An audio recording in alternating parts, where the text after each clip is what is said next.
Do you think museums are important? Yes, I do. Museums are important because they preserve history, culture, and art, and they also give people a chance to learn in a more interactive way. Are there many museums in your hometown? Not really. My hometown doesn't have many museums, but there is a small museum on Bhagat Singh, about 15 kilometers from my hometown. Do you often visit a museum? To be honest, not very often.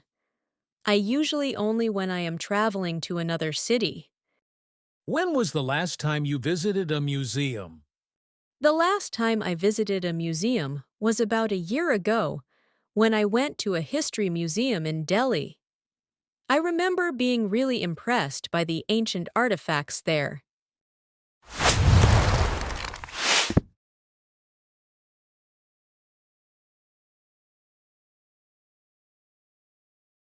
After my school exams last summer, I was getting bored sitting at home.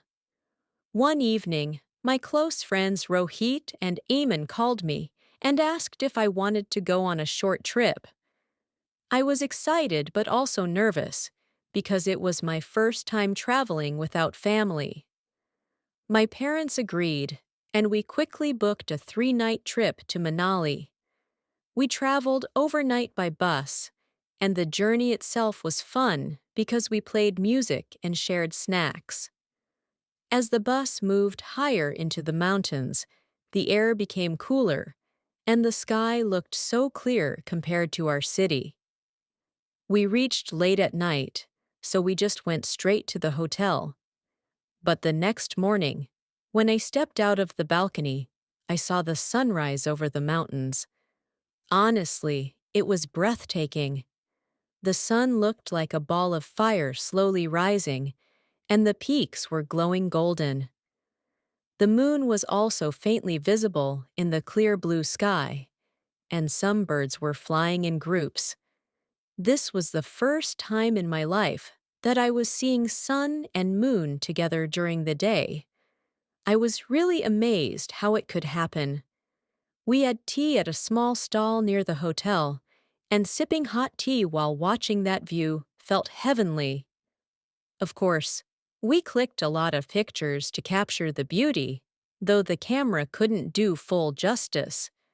Later that day, we went hiking, tried river crossing, and even did paragliding, which was thrilling. Every morning and evening of the trip, I watched the sunrise and sunset without fail.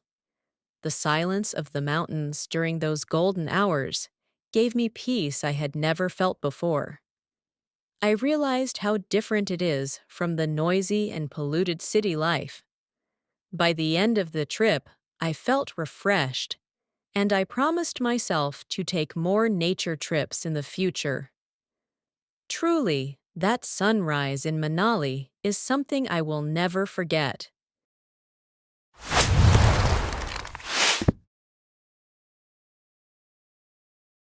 Would people be willing to get up early to watch and enjoy the sunrise?